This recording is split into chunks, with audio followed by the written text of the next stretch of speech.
Bonjour et bienvenue dans ce cours de dessin pour débutants. Cette 5e leçon du cours Attitude et Observation va être consacrée à la vision abstraite. En effet, pour dessiner, vous devez pouvoir observer votre modèle sans être influencé par la signification des éléments. Vous allez donc apprendre dans cette leçon à observer votre modèle en considérant les formes de manière abstraite afin d'éviter l'influence des images mentales issues de votre mémoire. Vous êtes prêts? Alors suivez-moi.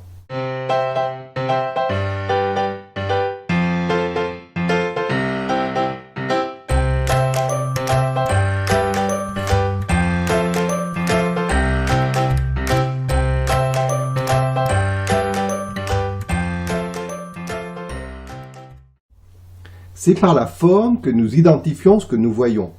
Nous pouvons ainsi reconnaître n'importe quel objet à partir de son apparence. Nous sommes également capables de reconnaître un objet au travers des différentes formes qu'il peut prendre. Enfin, nous pouvons reconnaître quel objet nous avons sous les yeux, même si une partie est masquée. Tout cela est possible grâce à un processus d'identification des formes. Alors, nous savons assez peu de choses sur ce processus et sur la manière dont notre cerveau traite les informations recueillies par nos sens. Néanmoins, depuis le début du XXe siècle, de nombreux scientifiques ont tenté de comprendre comment nous pouvons identifier les formes. Ils ont ainsi découvert que lors du processus d'identification des formes, les deux hémisphères de notre cerveau, le gauche et le droit, interagissaient mais fonctionnaient différemment.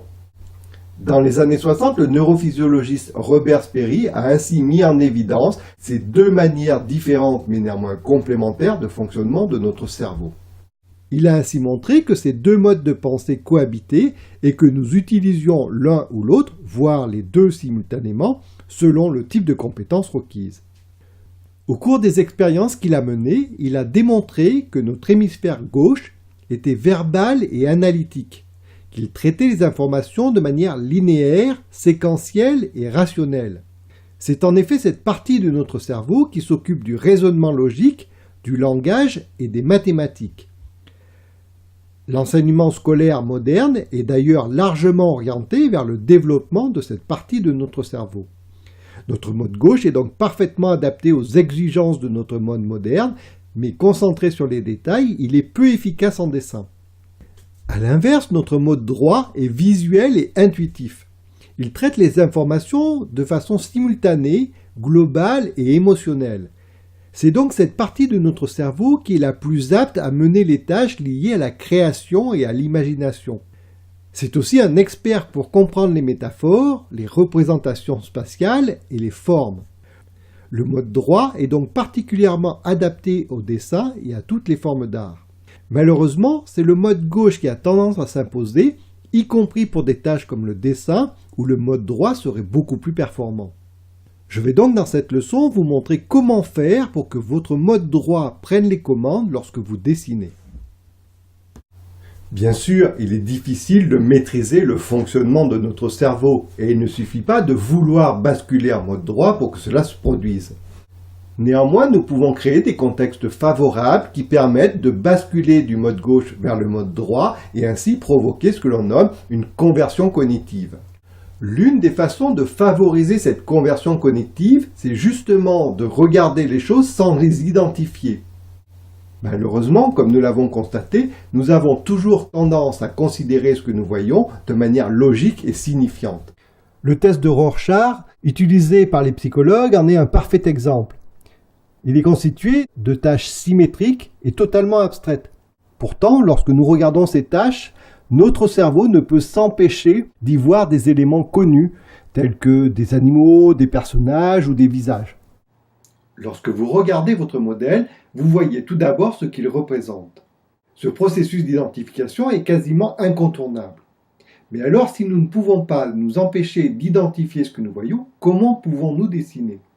En fait, pour reproduire ce que vous voyez, vous devez dépasser cette phase d'identification sommaire et chercher à voir le modèle de manière objective.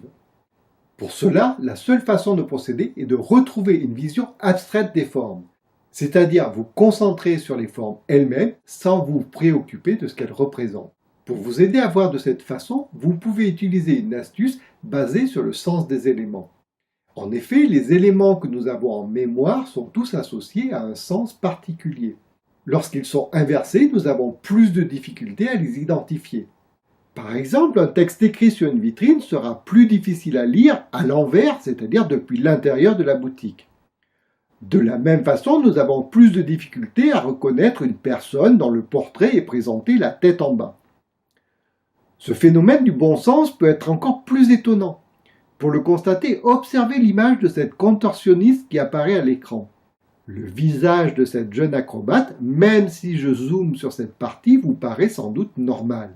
Pourtant, lorsque je retourne cette image, le visage de la fillette vous semble tout à coup étrange.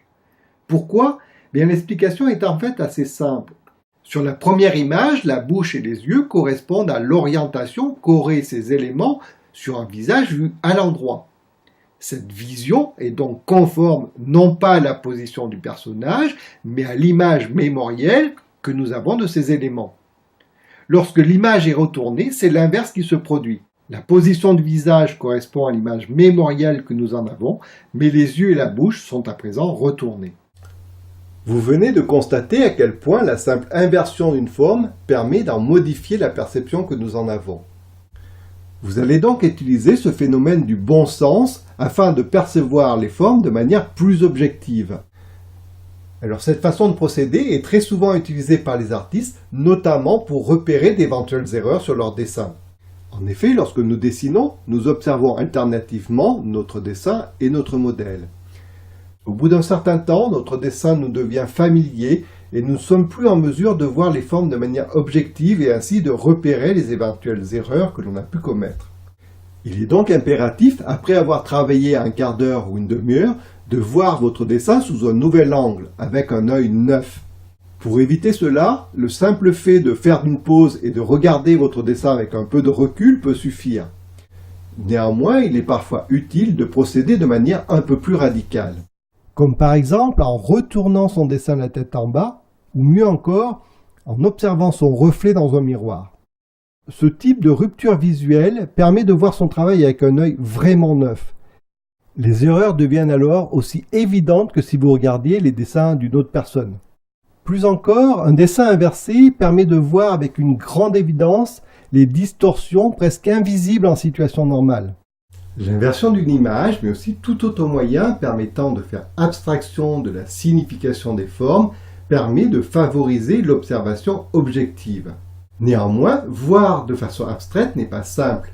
Votre mode gauche et sa logique cherchera toujours une signification aux formes observées. C'est pourtant la meilleure façon de focaliser votre attention sur les informations utiles pour dessiner. Le fait de ne pas identifier ce que vous voyez va vous offrir de nombreux avantages pour dessiner. Cela vous permettra tout d'abord d'éviter que les images mentales, celles stockées dans votre mémoire, viennent interférer avec l'observation du modèle. Votre esprit pourra ainsi se concentrer sur l'essentiel, c'est-à-dire les formes et les proportions réelles du sujet. De plus, la vision abstraite, privée de relation avec le langage, vous permettra de ne pas solliciter les aptitudes de votre mode gauche et favorisera le basculement vers un mode droit. Votre mode droit prendra alors les commandes et vos capacités à voir objectivement et à apprécier les proportions seront grandement améliorées. Enfin, dessiner sans identifier les éléments va vous rendre plus confiant. En effet, lorsque vous dessinez, des pensées négatives peuvent occuper votre esprit.